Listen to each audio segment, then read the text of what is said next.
are Barney's Buster technology, and through which they are saying that you could actually produce hybrid mustard. But the thing is, in mustard, their point of view is you use the glufosinate only to produce the hybrid, and then you should the farmer should not be using glufosinate when they are actually cultivating the crop. But because it is actually resistant to glufosinate, and that is the technology that you are building, it is actually a herbicide tolerant crop. That is the only advantage that it is providing. The farmers will be using glufosinate, so they've not tested it for glufosinate. They are saying that encouraging to use those things. they are encouraging it to use it for those things only. And they are saying that the advantage is that it is a hybrid and it will provide higher yield. And then that way we will actually save on the oilseed imports. So India every year imports 60,000 crore, 70,000 crore, 80,000. I mean the oilseed import, the edible oil that we consume, we are a huge importer of edible oil, and that's a major problem. Sir, any lab report is there explanation about GM and natural? Any what? Sorry. Any natural seed and GM seed? Right. Between difference between them. So number of differences. So one is the seeds that we have, the varieties. There are hybrids as well. So obviously the hybrids are not to be reused, but generally a whole lot of other varieties that we have, they can be reused, saved time and time again, and so on. The GM mustard is not supposed to be reused. It's supposed to be used once, and then again you become dependent on the same hybrid that you're talking about in GM. Then you have to buy from the companies. You have to buy.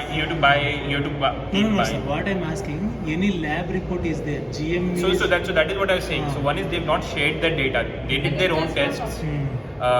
They've shared a very small sample of the data of the summary report, within which there have been multiple issues which have been found. So one is we've been asking to share the full biosafety. So actually, why I'm asking, so many people are questioning to our Desi seed sellers. What is the difference? How much knowledge you Sure. So I'll tell the difference in ESL. So one is they've not shared the data. So one is we are asking for that data. Whatever little data has come out, it has shown some impact on some animals in terms of negative impacts on animals in terms of health parameters.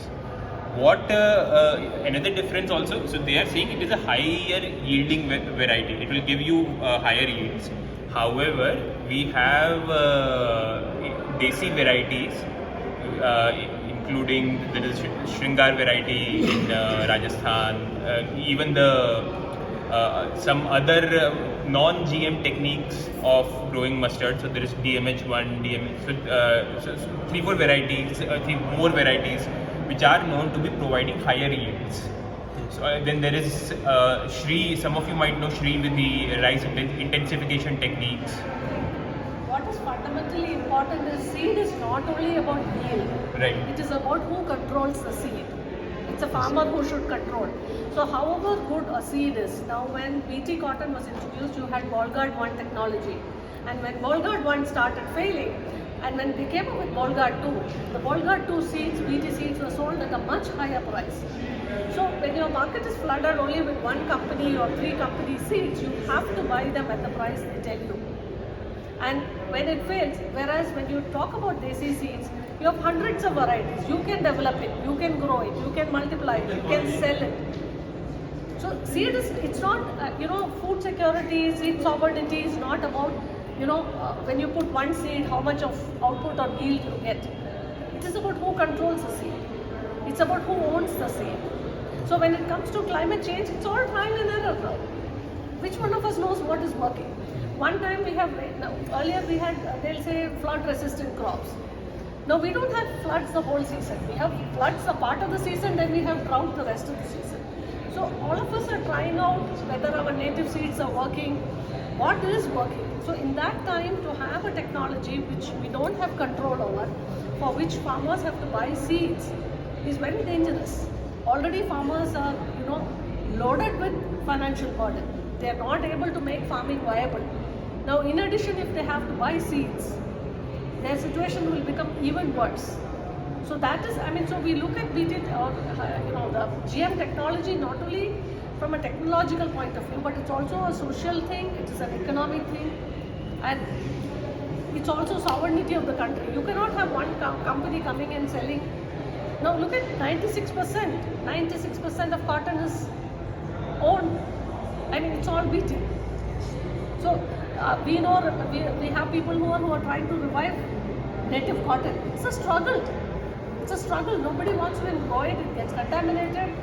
When they export it, it is contaminated. That is the issue. So it's not only about, even if we show one paper of productivity or no productivity, that should not determine who controls. But even the productivity argument that they have, even that is flawed. So I mean, there are gaps. I mean, there are issues in all the arguments that they're making. Then if you speak to the beekeepers, those who are working with honeybees, they are telling that since hybrid varieties have come, even when BT cotton came, that has given a whole lot of issues on bees. So bees have stopped, bees have reduced pollinating in those areas where hybrid varieties are growing, where BT cotton is growing. They are telling us that if GM mustard comes, it will be a big disaster for honeybees. Again, on the other hand, you have the seed companies. Sorry. How bees are destroyed GM modifiers? So one of the angles is on the glufosinate usage itself. So the herbicides, they say that the herbicides will only be there to tackle the weeds. Kharpatwar nashak, as they say, it will just remove the weeds, but it doesn't affect just the weeds. You look at in North America, where these glyphosinates are in extreme usage, they have damaged the bee colonies in those areas. Canada, US, you look at a lot of those. So glufosinate is another herbicide which is again very problematic for the bees. So that is a major cause. In BT cotton again, the increase in pesticide usage, that has been a major issue for the bees as well. So the price of the pesticide and cost since before if it is a hybrid, they will only selectively spray on the beads, not on the plants. Okay. Now they will use the pesticide as like how much ever the person is selling, they will spray the whole thing because it is not going to affect the GM the mustard, right? So they spray like anything, and whole even in the food crop they going to spray, and it will have an effect on us also, humans also. And similarly, we have seen on, for example, on BT cotton, when they themselves tested it on cows, rats, and so on. I mean, independent testing to leave aside, there was nothing. When they tested it, they saw that cows which actually consumed BT cotton, BT brinjal, when they tested it, the cows had a reduction in their milk they were giving. When rats were consuming BT cotton, BT brinjal, their organ sizes, that started reducing. And that was animals. And then they say, no, BT cotton seed oil has been coming to humans for so many years. In Western countries, so many people are consuming it. What's the problem? We are also consuming. You know that all refined oil in India, which says vegetable oil, will have BT cotton seed oil is, or HTBT cotton seed oil, which is even more problematic. Already they are mixing Yes. And all the cotton seed how much oil, amount of mixing? I think now refined oil 68 to 73% has to be the original oil. No, 60%. 68. 68. 80% BT can and 20% original oil. What I'm here, 60%. What is the existing life telling mixing? Because when you say refined vegetable oil, you just have to be, the basic oil has to be a certain percentage as per law. So the rest can be, it can be canola oil which comes imported, or BT cotton seed oil, or palm oil. All of them can be mixed when they say refined. Sir, one more doubt.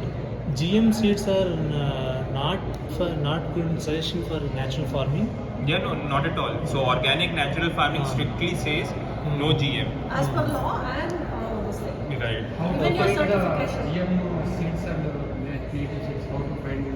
So one can have it tested, but testing that is very few labs in India are able to test it. But then, I mean, if some of you, so also there, that is another thing as well. In some crops, they've actually done illegal cultivation of GM crops. In BT brinjal, whilst officially so you know, the same way HT-BT cotton, it started 12-13 years ago, and now it's increased to a large proportion, the herbicide tolerant, the glyphosate tolerant cotton.